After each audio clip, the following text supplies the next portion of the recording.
Donc, bonjour à tous et bonjour aux internautes également. Et donc, bienvenue à cette dernière séance du cours 2019-2020. Alors, séance qui est un petit peu spéciale. Bon, d'abord, c'est la dernière séance. Ensuite, on va commencer par le séminaire et pour finir par le cours.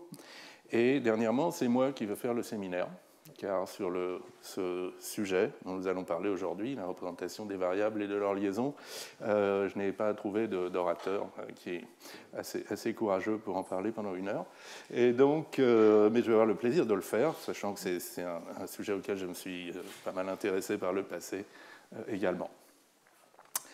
Donc, alors, une des raisons pour lesquelles je voulais qu'on fasse un séminaire sur ce sujet, c'est qu'on a déjà rencontré quelques difficultés avec les variables et leurs liaisons dans le cours précédent, celui sur les langages fonctionnels.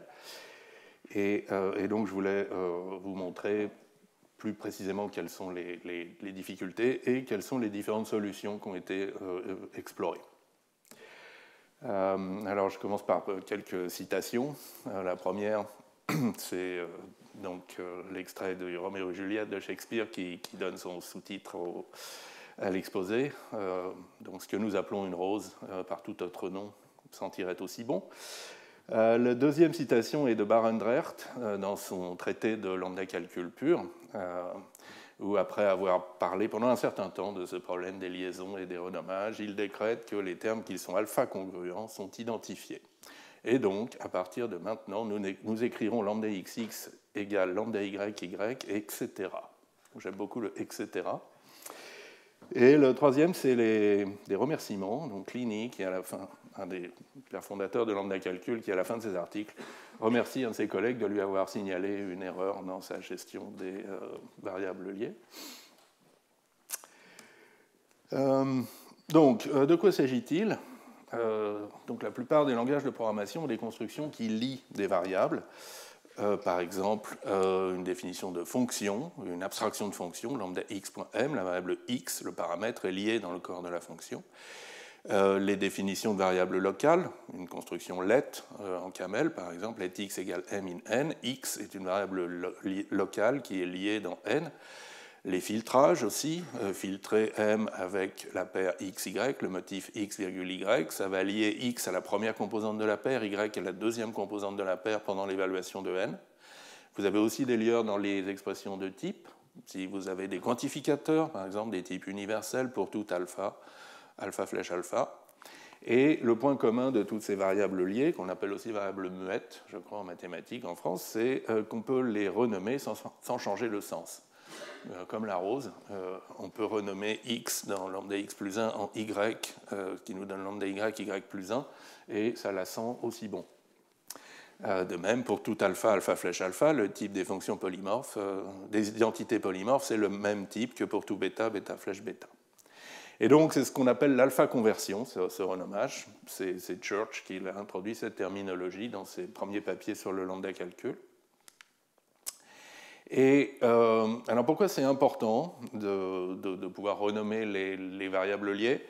Eh bien, par exemple, pour pouvoir définir correctement la substitution, qui est une opération essentielle, parce que en présence de lieurs, de constructions qui lient des variables, cette substitution, remplacer x par n dans m, doit éviter de capturer une variable qui est libre dans n par un lieur de m. Par exemple, si j'ai la fonction lambda yx plus y, donc la fonction qui ajoute x à son argument, si je remplace x par z, j'obtiens bien la fonction qui ajoute z à son argument. C'est correct. En revanche, si je ne fais pas attention, que je remplace x par y, j'obtiens la fonction qui double son argument, qui prend y et qui fait y plus y. D'accord ? Et donc là, il y a eu capture du y qui était libre ici par ce lambda lieur qui est ici. Et donc ça, ce n'est pas une substitution correcte. Et comment l'éviter de manière systématique ? Par renommage, par alpha conversion avant la substitution. Donc ici, on va commencer prudemment par renommer le y en u.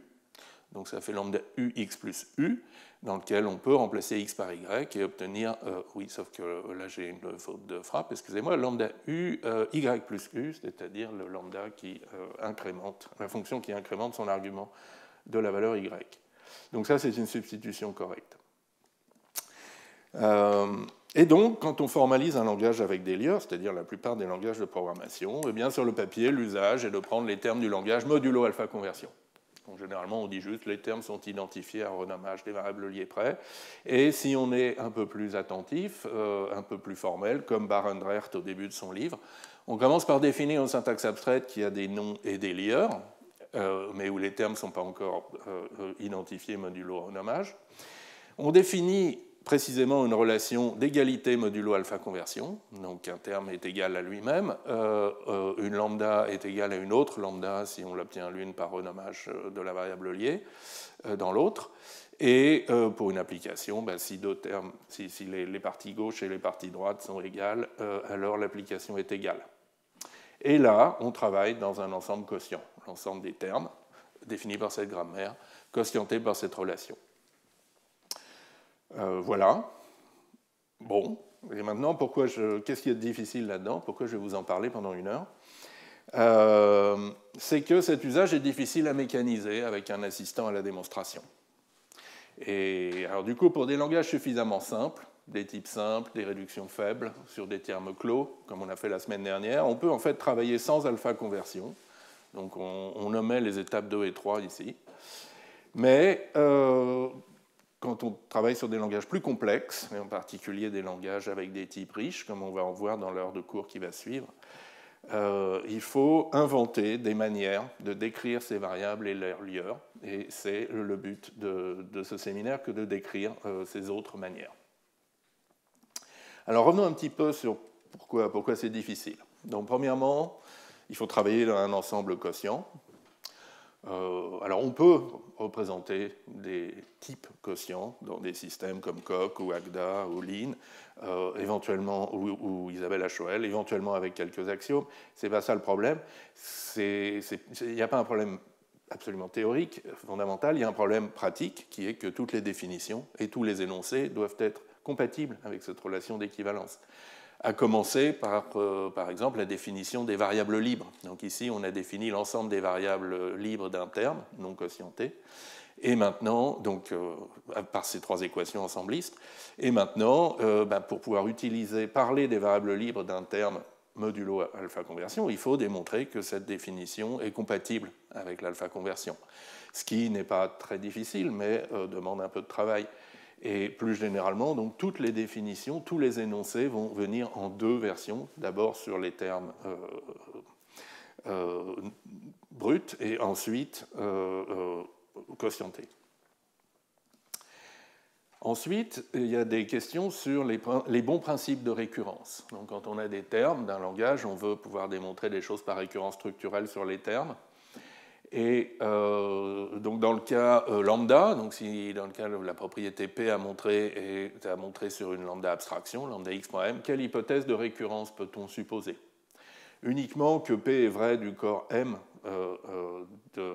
du terme, non renommé, ou bien que P est vrai du corps M où X est renommé par un Y quelconque qui n'est pas libre dans M. D'accord? En termes un peu plus savants, autant on sait faire des récurrences structurelles sur des termes comme ça, non quotientés, autant, quand on les quotiente par une relation d'équivalence, la notion de récurrence structurelle est moins évidente. Et ne serait-ce même que définir la substitution sans capture comme une fonction n'est pas complètement évident. Ce qu'on voit dans les articles, ou ce que j'ai essayé de vous montrer tout à l'heure, c'est, bah oui, on remplace la variable liée y par une variable z, d'accord, et ensuite on fait la substitution dans le corps de la fonction. Et donc généralement, il y a une condition sur le côté qui dit z est fresh. That is fresh en anglais. Ça m'a toujours amusé, cette notion de fresher. Ça me fait penser aux poissons dans Astérix. Donc, c'est quoi une variable fraîche ou bien fraîche? Donc, comment choisir z de manière appropriée? Comment choisir z de manière déterministe? Parce qu'on est quand même quelque part en train on voudrait définir une fonction. Alors, on peut dire, par exemple, z est le plus petit nom de variable qui n'est pas libre ni dans m ni dans n. C'est une définition possible. Mais après, aussi, comment est-ce qu'on traite cette récurrence, qui à nouveau n'est pas structurelle? D'accord, on va substituer ici dans un terme qui est le renommage de y par z dans m, qui n'est a priori pas un sous-terme syntaxique de m. Donc là aussi, on revient sur notre question précédente. C'est quoi le principe de récurrence qui nous permet de travailler? En tout cas, cette récurrence-là, elle n'est pas acceptée directement par Coq. Alors bien sûr, on peut faire d'autres styles de définition. On peut faire une récurrence sur la taille du terme. On peut faire des prédicats inductifs au lieu d'une fonction. Donc la substitution est une relation, n'est plus une fonction. On peut faire plein de choses, mais vous voyez que ce n'est pas évident. Dès le début, on bute sur des difficultés. Et donc, pour contourner ces difficultés, il y a un certain nombre d'approches qui ont été proposées et utilisées. Donc aujourd'hui, dans le temps qui nous reste, je vais essayer d'en décrire 4. Premièrement, la notation de De Broglie, qu'on a effleuré la semaine dernière. Deuxièmement, les syntaxes abstraites d'ordre supérieur, HOAS, Higher Order Abstract Syntax. Troisièmement, les logiques nominales. Et quatrièmement, l'approche sans noms locaux, locally nameless. Donc c'est à peu près par ordre chronologique d'apparition. Et à la fin, on reparlera du Popelmark Challenge, donc, qui était un défi à la communauté de recherche en langage de programmation, lancé par Benjamin Peer, Stéphanie Weyrich et leurs étudiants à l'Université de Pennsylvanie en 2005. Donc le challenge, c'était de démontrer sur machine la sûreté d'un système de type FSUB, système avec du sous-typage et du polymorphisme. Et il y a eu plein de solutions différentes, avec plein de manières différentes de représenter l'alpha-conversion.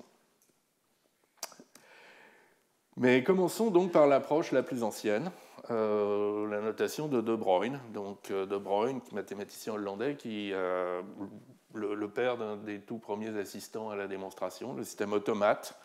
Et donc il s'était bien rendu compte qu'il y avait un problème lorsqu'il voulait représenter des mathématiques sur machine pour traiter correctement ces variables liées. Et donc il a eu cette idée de remplacer les noms de variables par des positions. Donc ce qui identifie une variable, c'est un indice, 1, 2, 3, 4, qui représente sa position par rapport à la lambda abstraction qui lie la variable. Donc, par exemple ici, ce que j'écrirais avec des noms lambda x, lambda y, x appliqué à y, c'est maintenant lambda, lambda, il n'y a plus besoin, implicitement chaque lambda lie la variable d'indice 1, donc c'est plus nécessaire de le marquer. J'ai quand même mis des couleurs pour les distinguer. La variable x, elle a maintenant l'indice 2, puisqu'elle est liée par la deuxième lambda englobante. La variable y, elle a l'indice 1, puisqu'elle est liée par la lambda immédiatement englobante. Et donc le corps, maintenant, c'est 2 appliqué à 1 appliqué à 1. Et on voit que c'est une représentation canonique de termes qui sont alpha convertibles dans une représentation nommée, comme lambda x, lambda y, x, y, ou lambda u, lambda v, u, vv, sont représentés par la même notation de Broglie. Donc toutes ces questions de quotient disparaissent. En revanche, les opérations de base avec cette notation sont un petit peu difficiles à définir. En tout cas un peu surprenante. Voilà, on va dire ça comme ça.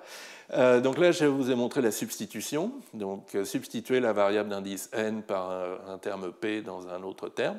Bon, pour l'application, ce n'est pas difficile, on substitue de chaque côté.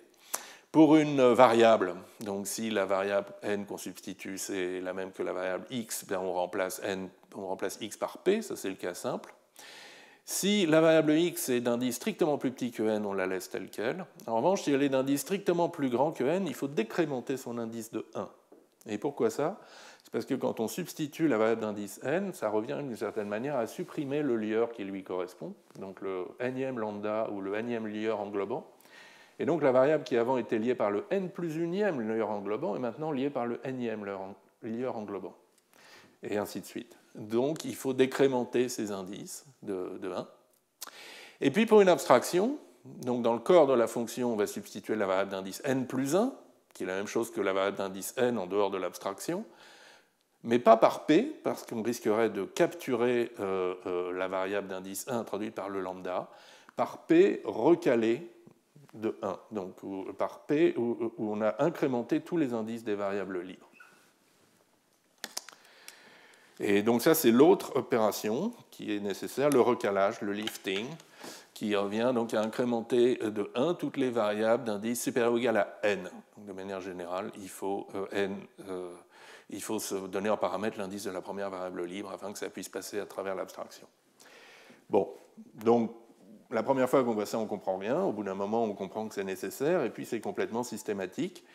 Alors même chose pour les propriétés ensuite, qui relient la substitution et le décalage, et qu'il faut montrer. Donc je ne vais pas toutes vous les lire, mais donc si on décale, puis on substitue la même variable, alors c'est invariant. Si on décale... Donc là, c'est les trois combinaisons de décalage et de substitution qui nous intéressent, pour montrer la quatrième proposition, qui est celle qui est vraiment importante, qui est l'échange, la permutation entre deux substitutions. Donc substituer n par n puis p par l, c'est la même chose que de substituer p plus 1 par l correctement recalé, puis n par n correctement substitué. Alors, en notation nommée, le dernier lemme, il s'écrit de manière un tout petit peu plus intuitive, mais il a des conditions de bord. Il faut que x soit différent de y et x pas libre dans L. Avec la notation de Debrun, c'est un peu plus compliqué, mais il n'y a pas de conditions supplémentaires. Donc il y a un aspect complètement systématique qui est bien agréable quand on travaille sur machine. Et le même phénomène se produit lorsqu'on énonce des théorèmes en notation de De Broglie. Il faut penser à inclure des recalages d'indices pour les variables libres. Donc d'un côté, ça les rend plus compliqués que les énoncés usuels, de l'autre côté, ça les rend parfois plus généraux. Alors on va prendre deux exemples qui viennent de l'étude des systèmes de type, donc deux propriétés qu'on avait étudiées la semaine dernière. L'une, c'est le lemme d'affaiblissement. Donc une manière de le noter, usuellement, c'est de dire si M est type tau sous les hypothèses E, E', vous pouvez rajouter une hypothèse X de point sigma au milieu de votre contexte de typage, et le même terme M a le même type tau. Mais il y a des hypothèses, en particulier que X n'apparaît pas dans E et dans E'. En notation de De Broglie, vous insérez donc une nouvelle variable de type sigma au milieu de votre contexte, et du coup, il faut recaler le terme M, parce qu'il y a les variables liées avant la variable que vous venez d'introduire, qui doivent être incrémentées de 1 pour ne pas capturer la variable que vous venez d'introduire. Et ces variables, pour ça, il faut compter la taille du contexte E' et ajouter 1 pour savoir à partir d'où il faut recaler. Donc là, ce n'est pas très naturel, hein, mais il n'y a pas d'hypothèse supplémentaire sur le théorème. Même chose pour la stabilité du typage par substitution. L'énoncé du théorème final est plutôt clair en indice de De Broglie. Donc vous voulez substituer la variable d'indice 1 par un terme n dans un terme m qui avait le type tau avant sous l'hypothèse que la première variable a le type sigma, et vous savez que n a le type sigma. Donc vous voyez, ça c'est assez naturel, on ne voit pas de recalage, c'est superbe. En revanche, par récurrence sur m, vous allez devoir descendre dans des lambdas qui sont dans m, il faut renforcer l'énoncé et ça devient moins clair. Là encore, votre sigma il va être pris en sandwich dans un contexte entre E' et E, et il va falloir substituer la variable d'indice taille de E' plus 1 pour que le théorème soit vrai. Donc, en résumé, donc la notation de De Broglie, c'est une solution rigoureuse et fiable au problème de mécaniser des langages avec Lier. Essentiellement, ça marche toujours. Simplement, c'est un peu pénible. Parce que les définitions, les énoncés des théorèmes sont différents de ce qu'on écrit sur papier avec des variables nommées. Il faut du temps pour s'habituer. Il y a aussi une tentation de faire le développement formel en indice de Debrun et l'article, la publication en variable nommée, et de se tromper dans la conversion. Il y a quand même beaucoup d'échafaudage, donc de définitions, de propriétés, des recalages, des substitutions, des environnements, qui sont un peu toujours les mêmes, mais qu'il faut prouver à chaque fois. Ou alors, on commence à avoir des outils qui permettent d'autogénérer, étant donné donc une définition de termes, une définition inductive d'arbres de syntaxe abstraite avec des noms de Debrun, d'autogénérer une bonne partie de ces définitions et de ces théorèmes. Vous pouvez regarder le système Autosubst, qui est développé à Saarbrück, par exemple. Alors, essayons autre chose maintenant. Essayons ce qui s'appelle la syntaxe abstraite d'ordre supérieur, ou Higher Order Abstract Syntax en anglais, donc HOAS. J'utiliserai cet acronyme. Donc c'est apparu, ou peut-être ça a été redécouvert à la fin des années 1980, donc par Miller, Nadatur, Fenning, Elliott. Et l'idée de base, c'est d'utiliser toute la puissance de votre logique, de votre assistant de preuve, du langage hôte comme OCaml dans lequel vous programmez votre compilateur. Tous ces systèmes ont déjà des fonctions et des quantificateurs, et forcément, ils ont déjà résolu ces problèmes d'alpha conversion et tout et tout. Donc, essayons de réutiliser ce qu'ils ont fait. Essayons de représenter les lieurs du langage objet, le langage qu'on est en train de formaliser, par des fonctions du langage hôte. Camel si on est en train d'écrire un interpréteur, ou coq si on est en train de définir une sémantique formelle. Et donc là, je vais faire les premiers exemples en camel. Donc au premier ordre, une syntaxe abstraite du premier ordre, donc il y a des noms explicites qui désignent les variables ou des indices de Debrun. Une syntaxe abstraite d'ordre supérieur, le cas d'abstraction, le cas lambda, il porte une fonction des termes dans les termes. Et il n'y a pas de cas variable. Alors une fonction des termes dans les termes, moralement, c'est la fonction qui, étant donné un terme qui représente l'argument, va vous produire un terme qui représente le corps de la fonction dans lequel le paramètre est substitué par l'argument. D'accord ? Donc c'est la fonction de substitution associée au corps de la fonction, et c'est cette fonction-là qui va nous servir à représenter l'abstraction. Alors, effectivement, il n'y a même plus besoin de cas variables, parce que c'est les variables du langage hôte qui vont nous aider à représenter les variables du langage objet. Par exemple, lambda x, lambda y, x appliqué à y, ça va être représenté par la syntaxe abstraite d'ordre supérieur suivante, le constructeur abs, appliqué à une fonction qui prend un terme, que j'appelle x, comme par hasard, et qui va me rendre le corps de l'abstraction proprement substituée, c'est-à-dire abs, à nouveau, l'abstraction qui correspond à lambda y, x appliqué à y, donc abs d'une fonction qui prend y et qui me rend le terme app de x, y. D'accord ? Et il n'y a pas besoin de variable d'un troisième cas, d'un troisième constructeur, puisque ici, x et y, ce sont juste des variables du langage hôte de type terme. Et du coup, comme je l'essayais de le dire tout à l'heure, la substitution est gratuite. D'accord ? Substituer le paramètre formel par l'argument effectif dans le corps de la fonction, c'est juste appliquer cette fonction de type terme/terme.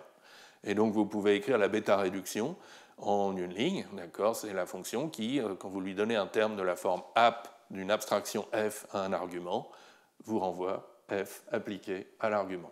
Et ça fait la substitution gratuitement.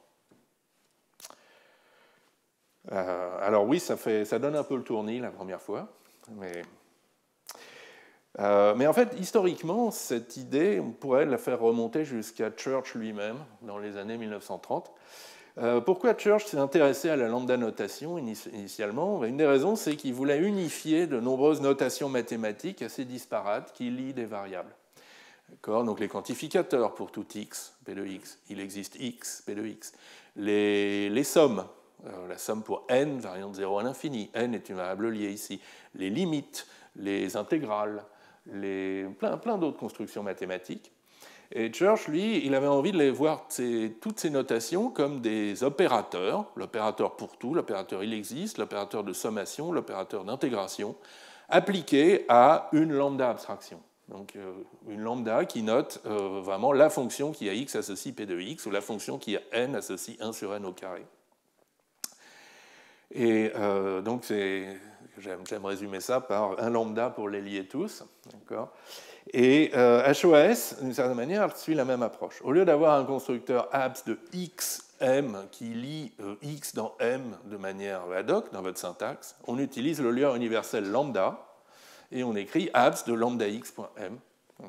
Et c'est le même lambda que le lambda du langage hôte, puisqu'il n'y a qu'un seul lambda pour les lier tous. Alors, donc là, on a vu comment représenter les termes. Maintenant, comment est-ce qu'on va raisonner dessus ? Et là, ça donne encore plus le tournis. En particulier, comment est-ce qu'on va raisonner sur des termes non clos, d'accord ? Des termes qui ont des variables libres, parce qu'il n'y a pas de variables, on ne sait pas trop où elles sont les variables. Eh bien, l'idée, c'est encore une fois de faire appel à la logique haute, la logique dans laquelle vous faites le raisonnement. Dans la logique haute, vous avez des implications, P implique Q, et vous avez un contexte qui vous aide à raisonner sur les implications. Un contexte dans lequel vous pouvez mettre P en hypothèse supplémentaire pour continuer à raisonner sur Q. Et on peut faire exactement la même chose en HOAS. Alors, il y a plusieurs manières de le faire. Ici, je vous le fais avec une représentation semi-explicite des hypothèses. Donc, on va se donner un axiome, un prédicat en axiome, un prédicat assume, ASSM, de type terme, flèche type, flèche propre, et qui l'interprétation, moralement, c'est de dire je suppose que un certain terme a un certain type, et type étant dans l'algèbre de type simple. Et du coup, maintenant, mes règles de typage simples, on peut les écrire comme ça. Si j'ai, parmi mes axiomes, parmi mes hypothèses, parmi mon contexte logique, assume x tau, alors je peux déduire que x a le type tau dans mon jugement de typage du langage objet. Et pour typer une abstraction, abs de f, où f est une fonction des termes dans les termes, avec le type sigma flèche tau, il suffit que je montre que pour tout terme x, si je suppose que x a le type sigma, alors f de x, qui est le corps de la fonction substituée, a le type tau. Donc quelque part, je suis en train de prendre comme définition le lemme de stabilité du typage par substitution. D'accord ? Effectivement, quand j'effectue une substitution, j'ai bien le bon type pour le résultat.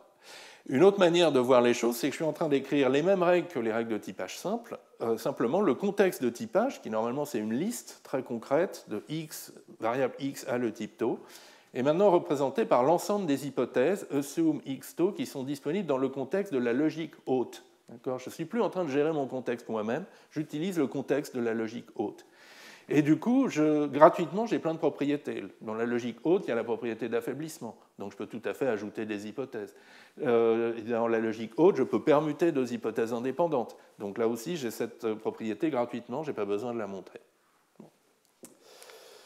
Alors, pour essayer de vous convaincre que ça marche, voilà une dérivation de typage, donc le combinateur K, la fonction lambda x, lambda y, x, le type tau flèche sigma flèche tau, pour tout tau et sigma, parce que j'applique les règles en supposant, donc pour tout x, si je suppose que assume x tau, donc j'ajoute ça dans mon environnement logique, dans ma logique haute, et j'ai bien comme implication que je peux dériver de mes règles que abs de fun y flèche x a le type sigma flèche tau. Pourquoi ça ? Parce que je peux montrer que pour tout y, en supposant donc assume y sigma est vrai, je peux démontrer de mes règles x de point tau, puisque assume de x tau est bien disponible dans mon contexte logique. D'accord ? Et comme je le disais, on obtient gratuitement d'autres propriétés, stabilité du typage par affaiblissement du contexte, etc. En revanche, il faut raisonner un petit peu, par exemple, pour se convaincre qu'on ne peut pas avoir de contexte contradictoire, de contexte dans lequel la même variable ou le même terme peut avoir deux types différents. Et c'est essentiellement parce que votre langage hôte, votre logique, respecte l'alpha conversion, et donc le x qui est lié par ce pourtour ici et le y qui est lié par ce pourtour ici ne sont pas le même. D'accord ? Mais c'est un raisonnement méta qui n'est pas complètement évident. Alors, pourquoi on n'est pas tous en train de faire du HOAS en coq, voire en camel, quand on fait des interprètes ou des compilateurs ? Alors, il y a quelques petits problèmes. Le premier, c'est les termes dits exotiques. En camel comme en coq, le type terme-flèche-terme contient beaucoup de fonctions, beaucoup plus que les seuls codages en HOAS de lambda terme. Un codage HOAS, c'est essentiellement une fonction qui représente une substitution. Donc c'est une fonction qui est paramétrique en son argument. De la manière, elle ne regarde pas la forme de son argument. Par exemple, soit elle est constante, soit elle est injective. Soit dans le terme dans lequel on fait les substitutions, la variable n'apparaît pas, auquel cas substituer une variable par m ou par n, ça ne change rien. Pardon, je devrais pointer ici. Soit la variable apparaît au moins une fois, et donc la substituer par m d'un côté et par n de l'autre, si ça ne fait pas de différence, c'est que m est égal à n. En revanche, une fonction camel ou coq peut discriminer sur son argument, bien sûr. On a le filtrage, par exemple, qui nous permet de dire si x est une application, je le laisse tel quel. En revanche, si c'est une abstraction, je l'applique à lui-même. Et une telle fonction n'est pas paramétrique. Vous avez un contre-exemple de la propriété qui est ici. Donc, on a trop de fonctions. Et deuxièmement, le type des termes qu'on est en train de définir n'est pas inductif. Donc c'est un type algébrique, donc défini comme une somme avec des constructeurs et de la récursion. Donc Camel l'accepte, mais Coq le rejette, Agda aussi, parce que le type qu'on est en train de définir, terme, apparaît en position négative dans le type du constructeur lab. Donc négatif, ça veut juste dire à gauche d'une flèche. Et ça, ce n'est pas un type inductif. En particulier, on ne peut pas définir l'ensemble de ces valeurs comme un plus petit point fixe, parce que l'opérateur correspondant n'est pas croissant. Et en fait, c'est plus grave que ça. C'est un tel type non inductif permet de définir des calculs qui ne terminent pas. Par exemple, on peut encoder le combinateur oméga du lambda calcul. Donc ça, c'est delta, l'auto-application, qui est bien une fonction des termes dans les termes, mais c'est une fonction exotique. Ce n'est pas une fonction paramétrique. Et maintenant, si vous faites delta appliqué à lambda de delta, eh bien, vous obtenez un terme dont l'évaluation diverge. Et ça, comme on le rappellera dans le cours suivant, ça ne va pas du tout dans le cadre d'une logique comme Coq. Alors, comment contourner ces problèmes? On peut regarder ce que fait le système 12, qui a été développé par Fenning et Schurman, et étendu ensuite dans d'autres systèmes comme Delphine, Abela, Beluga. Donc ce sont des logical frameworks, ce sont des systèmes un peu génériques qui permettent de définir et de raisonner des langages et des logiques exprimés dans ce style HOAS.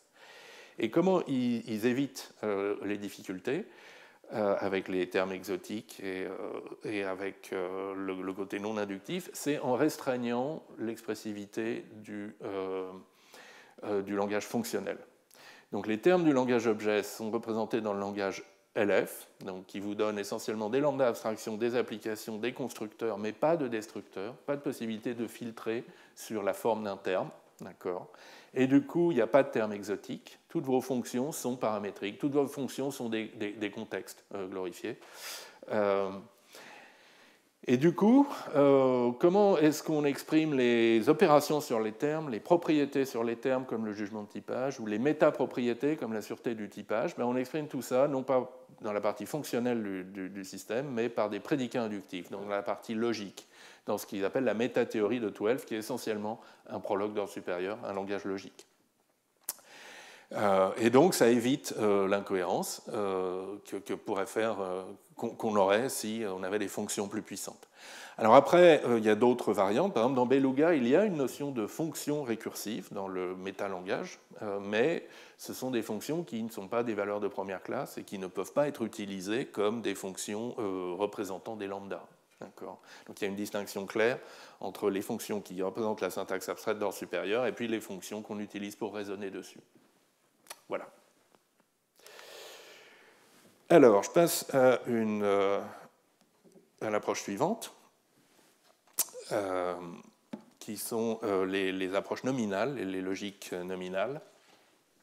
Donc ça, c'est issu des travaux d'Andrew Pitts et de Murdoch-Gabay à l'université de Cambridge au début des années 2000.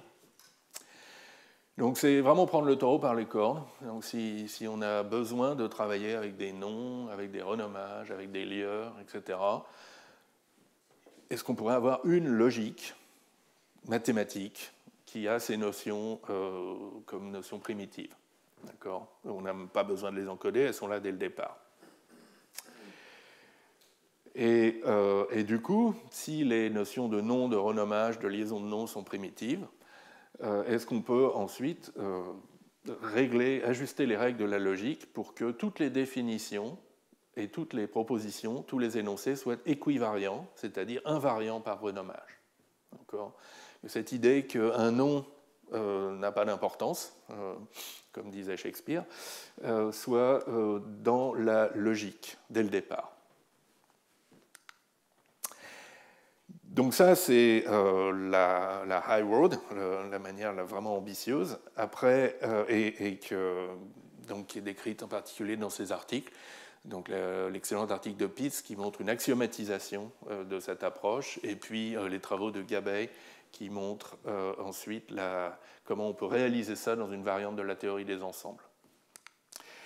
Après, si on veut continuer, on peut aussi vouloir continuer à utiliser des logiques plus classiques, celles qu'on a déjà dans nos assistants à la démonstration, mais quand même essayer de reprendre les principales notions de la logique nominale, donc les noms, les renommages et l'équivariance, le fait que ça ne change rien de renommer.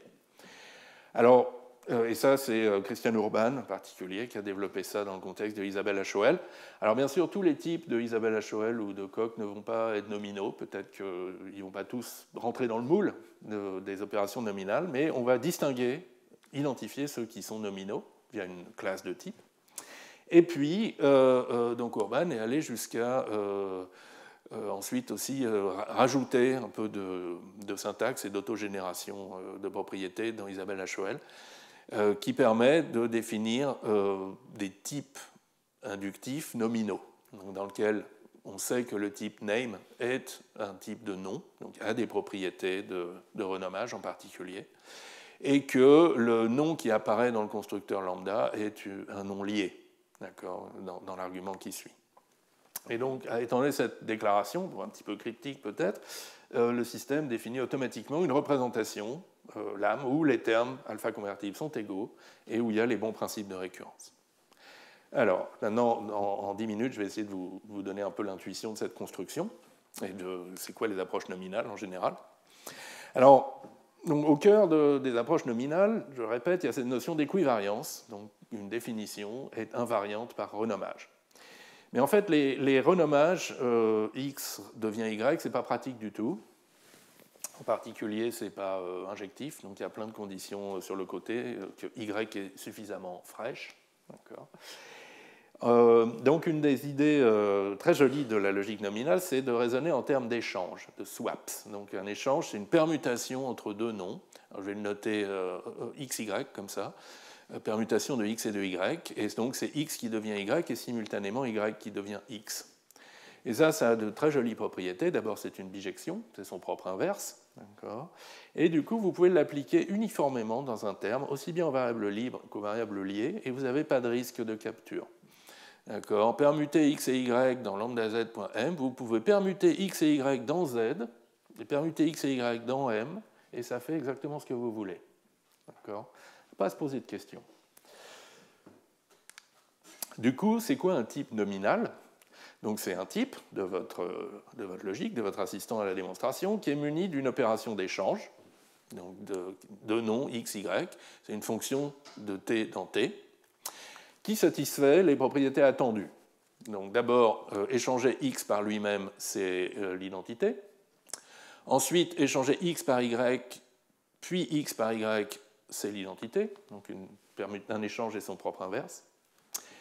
Et échanger u par v, puis x par y, c'est la même chose que d'échanger x par y, puis u correctement échangé par v correctement échangé. Et ça, c'est la base du lemme de permutation des substitutions qu'on a déjà vu en indice de De Broglie. Et donc ça forme une jolie classe de types, et vous pouvez montrer que de nombreux types sont nominaux, le type des noms lui-même, les types de données qui ne contiennent pas de noms, les entiers, les booléens, les produits, les sommes, les options, les listes de types nominaux, et les fonctions d'un type nominal dans un type nominal. Donc ça fait déjà une belle algèbre de types. Et alors l'étape d'après, c'est d'utiliser cette notion abstraite de permutation pour définir abstraitement des notions de variables libres ou de variables non libres. Alors on appelle ça occurrence, fraîcheur et support. Donc on va enfin définir formellement ce que c'est que la fraîcheur d'une variable. Occurrence. Quand est-ce qu'un nom apparaît, entre parenthèses, libre, dans un terme? Eh bien, c'est caractérisé en termes de permutation, vu qu'on n'a pas d'autre moyen de caractériser quoi que ce soit. Un x apparaît dans le terme t si, quand je permute x par y dans t, ça fait une différence pour une infinité de noms y. Alors, il se peut qu'il y ait un petit nombre de noms y pour lequel ça ne fasse pas de différence, par exemple y égale x, ou encore y qui est lié à l'intérieur de t. En revanche, si x apparaît vraiment dans t, pour une infinité de y, ça va faire une différence. Et donc symétriquement, la fraîcheur, un nom x est frais pour un terme t s'il n'apparaît pas dans le terme, c'est-à-dire si le permuté avec y ne change rien pour une infinité de y. Alors évidemment, pas pour les y qui apparaissent dans le terme, mais pour tous les autres y, et dans les priori, il y en a infiniment beaucoup. Et du coup, le support d'un terme, qui est moralement l'ensemble de ces variables libres, c'est tous les noms qui apparaissent dans un terme. Et alors on peut calculer ces notions pour des types nominaux bien particuliers. Par exemple, pour le type des noms, le support d'un nom, c'est lui-même. Pour une paire, le support d'une paire T1, T2, c'est l'union des supports. Pour une liste, T1, T2, Tn, c'est aussi l'union des supports. Alors pour les fonctions, en revanche, c'est plus compliqué, donc je ne rentrerai pas dans ces détails. Et par la suite, on s'intéresse particulièrement au type T dont le support est fini. C'est-à-dire tout élément de type T, l'ensemble support de T est fini, ce qui veut dire qu'on peut toujours choisir un nom frais X, tel que X est frais, n'apparaît pas dans T, puisqu'on a un ensemble de noms infinis. Et ça, c'est très important pour le raisonnement, de pouvoir toujours choisir un nom frais. Et donc, on a à nouveau beaucoup de types nominaux qui sont à support fini, les noms, les produits, les sommes, les listes de type nominaux à support fini. En revanche, comme je le disais, les fonctions de T1 dans T2, ce n'est pas toujours vrai. Et donc, dans l'approche axiomatique de Pitts et Gabay, en fait, ils ont restreint leur logique pour que même les fonctions soient toujours à support fini. En revanche, quand on essaye d'encoder ces idées dans Isabelle Achoel, par exemple, ce n'est pas forcément le cas. Bon. Et puis, alors, la dernière chose qui nous manque pour pouvoir vraiment travailler, c'est de lier un nom. Et donc là aussi, il y a une notion universelle de lieur, un peu comme le lambda, le lieur universel lambda de Church. Alors, c'est noté crochet xt, je ne sais pas trop pourquoi, mais donc l'idée, c'est que vous avez un terme petit t d'un type nominal grand T, et vous voulez lier le nom x, l'abstraire, en faire une variable muette, enfin bref. Donc vous voulez le lier. Alors, ce n'est pas évident de savoir comment construire ça. En revanche, on peut commencer par essayer de caractériser ce qu'on veut, ce qu'on attend de cette liaison. Déjà, on veut qu'elle respecte l'alpha conversion. Donc, la liaison de x dans t soit égale à la liaison de x' dans t'. Si et seulement si, syntaxiquement, x c'est la même chose que x', t c'est la même chose que t', ou à une permutation près, donc t c'est égal à t' dans lequel x est permuté avec x', et c'est là qu'apparaît une condition de fraîcheur, à condition donc, que x soit fraîche dans t'. Donc ça, c'est vraiment l'alpha conversion écrite, caractérisée, axiomatisée en termes de permutation et de fraîcheur. Et à propos de fraîcheur, donc une variable y est fraîche dans l'abstraction xt, si et seulement si y est fraîche dans t, y est fraîche dans t est différente de x. C'est-à-dire que x n'est pas fraîche dans l'abstraction de x dans t. D'accord ? X n'est pas libre puisqu'elle est liée. Et en fait, on arrive à construire, à réaliser ces axiomes en disant que en fait, cette abstraction est vide dans le type non flèche option de t. Donc ça, pour ceux qui connaissent, c'est une forme faible de syntaxe abstraite d'ordre supérieur, HOS. Ce n'est pas des fonctions des termes dans les termes, de t dans t, c'est des fonctions des noms dans les termes, de noms dans t. Et en plus, c'est une fonction partielle qui peut, dans certains cas, refuser de substituer. Donc, la fonction en question, la voici, elle prend un autre nom y. Si c'est le même que x, elle renvoie t. Si le nom y est frais pour t, elle fait la permutation. Et sinon, elle n'est pas définie. Si on lui donne un nom qui est dans t, apparaît dans t, il y a un risque de capture. Et donc, elle refuse de faire le renommage. Et du coup, eh bien, ces objets vérifient ses propriétés. Et ça forme une réalisation convenable du type des noms. Et par exemple, donc, quand vous donnez à Isabelle Achoel cette définition, en fait, le constructeur LAM, il va porter en argument des fonctions de ce type, et avec des propriétés en plus. Voilà. Alors, oui, il ne faut pas que je passe trop de temps, mais après, donc, il y a la dernière notion qui est vraiment importante dans les logiques nominales, c'est comment est-ce qu'on quantifie sur les noms frais. Donc on sait maintenant représenter les abstractions dans notre lambda calcul, ça va être un constructeur abs appliqué à un de ces termes, x abstrait dans m. Et donc, à quelles conditions ça a le type sigma flèche tau? Eh bien, si en ajoutant l'hypothèse que x a le type sigma, m dans lequel on remplace le paramètre abstrait par cette variable x, donc essentiellement c'est ce qu'on obtient en appliquant ici, a le type tau. Mais alors, c'est pas n'importe quel nom X. A priori, qu'est-ce qu'on va dire? Est-ce que il faut montrer ça pour tout? Alors, c'est un nom X qui, a priori, doit être frais pour E, ne doit pas apparaître déjà dans l'environnement, doit être frais pour le corps de la fonction M, sinon on tombe dans ce cas-là et on ne sait pas trop comment faire l'application. Mais donc, d'accord, X doit être frais pour E et pour M, mais est-ce que la prémisse, c'est pour tout X frais dans E et M, ou est-ce que c'est pour un certain X frais dans M? Alors, le pour tout X vous donne un principe de récurrence très puissant, où, donc en supposant que vous avez ce typage, vous pouvez avoir plein de typages différents pour M, en choisissant le X qui vous plaît bien. En revanche, l'introduction, montrer qu'une abstraction est bien typée, est difficile, parce qu'il faut le faire pour tous les X frais. Symétriquement, si vous avez la quantification, il existe un X frais, l'introduction est facile, il suffit d'exhiber un X qui va bien, mais le principe de récurrence va être faible, vous ne pouvez pas choisir le X qui vous plaît. Et la grandeur des logiques nominales, c'est que les deux quantifications sont équivalentes. Donc les logiques nominales, c'est des logiques où parfois il existe et pour tout, c'est la même chose. Ce n'est pas une faute de raisonnement comme on en faisait au lycée, en cours de maths, c'est juste vrai. Et ça, c'est quand même très plaisant. Et d'ailleurs, Pitts et Gabay ont introduit un quantificateur, le n à l'envers, donc que ce soit un caractère cyrillique, je ne sais pas, qui se lit comme new, comme nouveau. Et donc nouveau x, ça veut dire pour tout x frais, suffisamment frais dans le contexte, mais ça veut aussi dire il existe un x suffisamment frais dans le contexte. Et donc si vous avez une formule phi de logique nominale avec un paramètre x et puis d'autres termes nominaux t, d'accord, pour tout, nouveau x.phi de xt, c'est défini comme pour tout x frais par rapport au t, phi de xt est vrai, mais c'est équivalent à il existe un x frais par rapport au t, tel que phi de x et de t est vrai. Et pourquoi c'est équivalent? Parce que phi, étant une formule logique nominale, est invariante, est équivariante, est invariante par permutation.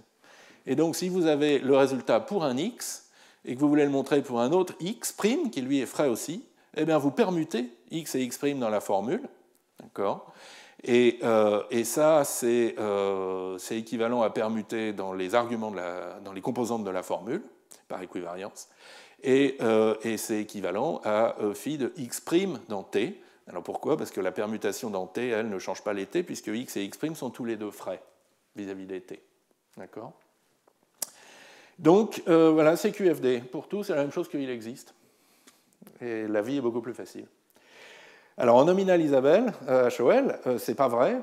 Toutes les formules de la logique ne sont pas invariantes par permutation, ne sont pas équivariantes. Et du coup, cette équivalence entre pour tout et il existe, elle fait partie du principe de récurrence engendré automatiquement par l'outil. Il faut quand même la montrer, mais l'outil est capable de le faire automatiquement.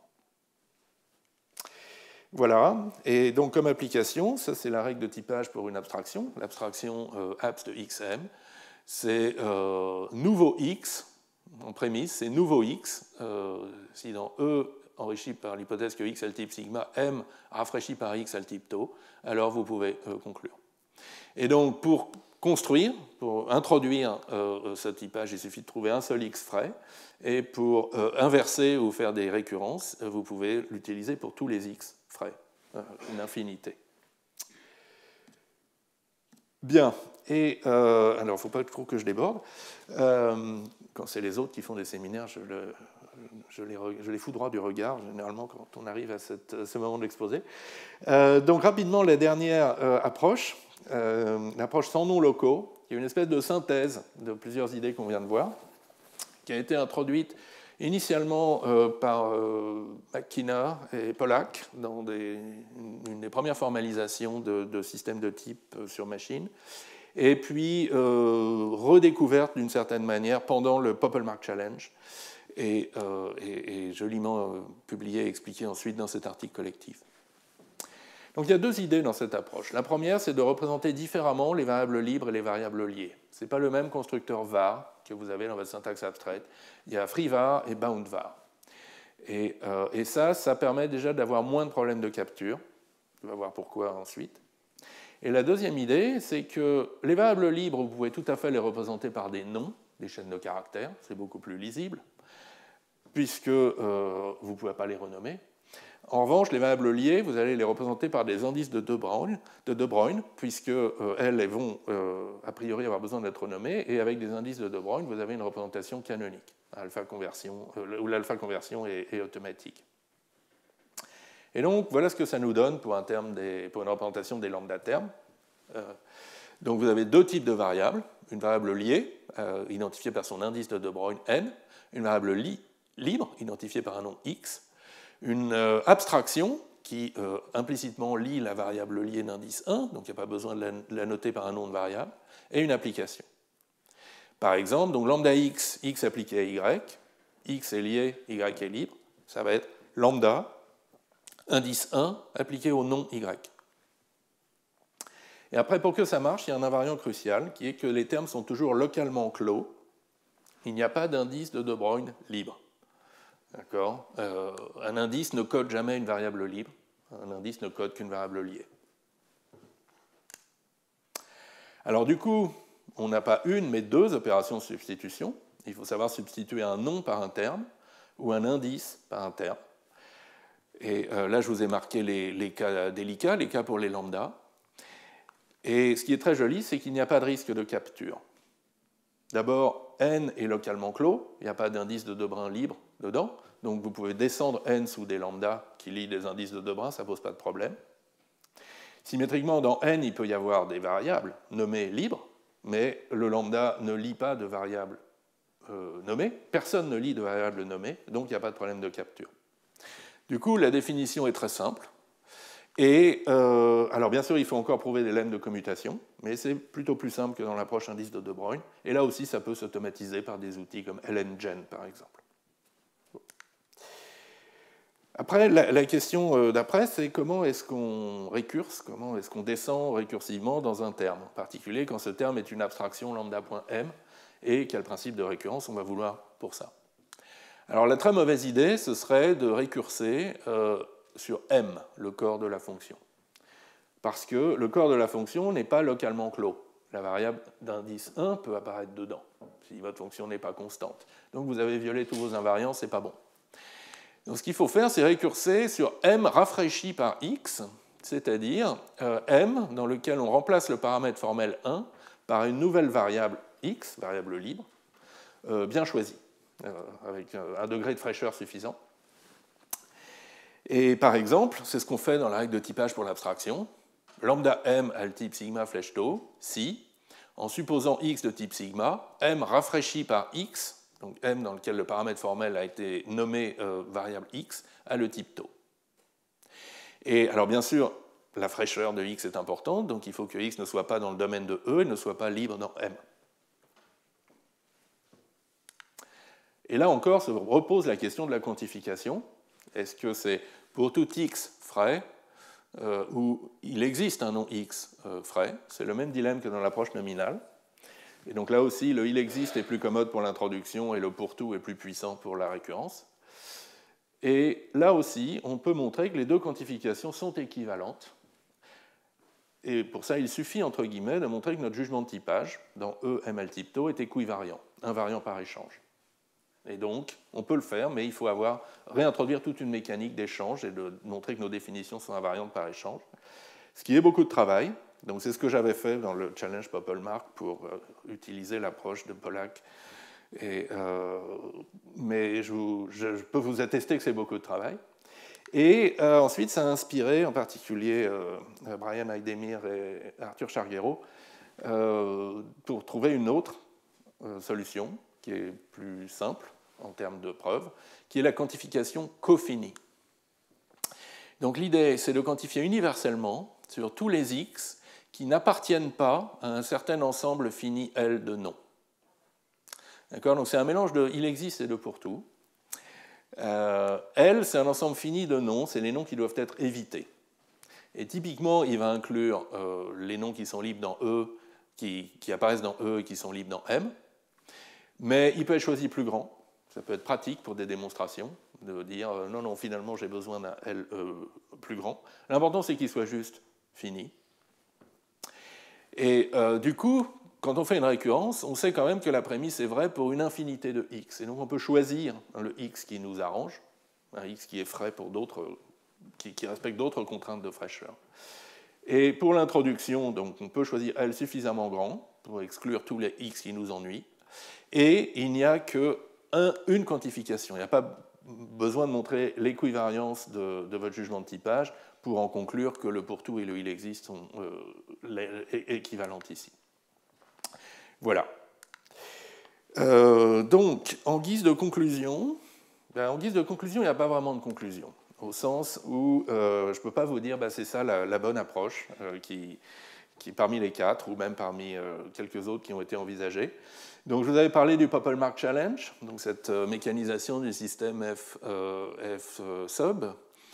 Donc, il y a eu 15 solutions différentes soumises, utilisant 8 représentations différentes des variables et des layers, et un certain nombre d'assistants à la démonstration. Donc là, vous avez la combinatoire. Et donc, vous voyez que De Bruyne tient la route, il y a eu 3 solutions. Les solutions en syntaxe abstraite d'ordre supérieur ont été faites dans des systèmes spécialisés, Twelf et Abela. Il y a donc le locally nameless, l'approche localement sans nom, qui a eu un certain succès aussi, et encore d'autres approches. Ah oui, et un peu d'approche purement nominale, en particulier utilisant Isabelle HOL. Je pense qu'aucun des auteurs d'aucune de ces solutions n'est prêt à admettre qu'il a perdu et que les autres solutions sont meilleures. Donc, on n'a pas vraiment conclu. Alors, si on regarde un peu les mécanisations de langage et de systèmes de type un peu plus costauds là, qui existent dans la littérature, je vous ai fait un petit panorama. Là aussi, il n'y a pas beaucoup de conclusions. Certains développements n'utilisent pas d'alpha conversion du tout. Par exemple, les travaux sur Lambda Rust, dans le cadre de Rust Belt, qui ont été présentés lors du dernier séminaire. Donc c'est du coq, il n'y a pas de renommage. Sur les 3 formalisations de l'algorithme W, l'algorithme d'inférence de type de Camel et de Haskell que je connaisse, il y en a 2 qui n'emploient pas de renommage, et une qui est en Isabelle nominale. D'autres gens utilisent du Debrun en coq. Andrew Apple a utilisé plutôt du HOAS aussi. Oui, Crary et Harper ont fait du HOAS en 12 pour leur mécanisation de standard ML. Bref, là non plus, il n'y a pas vraiment de consensus. Donc ça, c'est des mécanisations de langage et de systèmes de type. Si vous allez voir maintenant du côté des compilateurs, les transformations de programmes, mon sujet favori, là aussi, il y a les plus gros développements, soyons honnêtes, les plus gros développements n'utilisent pas d'alpha conversion. Donc c'est le cas de CakeML, le compilateur standard ML de Magnus Myrin.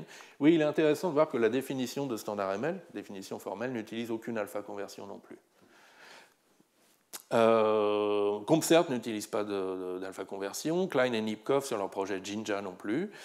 Il y a eu, par exemple, Zaina Dargai, qui a fait un compilateur mini-ML en utilisant des indices de Debrun en coq. Adam Schlipala, qui a utilisé une variante de HOAS compatible avec coq, qui s'appelle paramétrique HOAS. Bref, pas vraiment de consensus non plus sur la meilleure approche. Donc, il y a vraiment une tension entre, d'un côté, des systèmes dans lesquels il est assez facile de représenter un langage objet, et de l'autre, des systèmes dans lesquels on a une logique puissante sur lesquels on peut faire des raisonnements complexes. Coq, Isabelle HOL, c'est des logiques très puissantes dans lesquelles vous pouvez faire tous les raisonnements mathématiques que vous voulez, mais il y a peu d'aide pour représenter un langage objet. À l'autre bout du spectre, 12 est vraiment fait pour, mais c'est une logique extrêmement pauvre. Où il n'y a pas de polymorphisme, on doit pouvoir faire l'arithmétique, mais on va souffrir. Il n'y a pas de polymorphisme, donc il n'y a pas de bibliothèque, aucun concept n'est réutilisable, etc. Après, il y a une petite curiosité, en tout cas qui m'intrigue. Jusqu'à quel point les approches nominales sont compatibles ou non avec des logiques constructives. Et on entend des bruits comme quoi il y a quelque chose de fondamentalement non constructif dans les approches nominales. Je ne suis pas persuadé qu'en restreignant un peu, en perdant un petit peu l'expressivité, on ne peut pas revenir dans un cadre purement constructif. Et puis, à la fin, il reste aussi une question difficile qui est l'adéquation. Donc, adéquacy, dans la littérature en anglais. L'adéquation, c'est est-ce que le système qui est formalisé correspond à notre compréhension informelle, à nos attentes. Donc, on a pris le lambda calcul simplement typé. Tout le monde sait ce que c'est, depuis Church, 1940 et quelques. Et puis, on l'a codé en 12 avec cette approche, On l'a codé comme ça en 12. Est-ce que c'est le même système? D'accord? Est-ce que... Alors j'ai essayé d'argumenter pourquoi. Si, parce que le contexte de typage est bien représenté comme il faut. Et puis là aussi j'ai essayé d'argumenter, non, on ne peut pas avoir de situation contradictoire comme ça, parce que... Mais c'est des raisonnements qui ne sont pas complètement évidents. Et alors le problème se pose avec d'autres représentations aussi, hein, même ne serait-ce qu'avec les indices de De Broglie, par exemple, il faut parfois réfléchir un petit peu pour savoir si ce qui a été écrit et énoncé correspond bien à ce qu'on avait en tête. Et sur cette conclusion qui n'en est pas vraiment une, je vais m'arrêter. Et on va peut-être prendre quelques questions, on n'a pas énormément de temps, et puis faire une pause ensuite.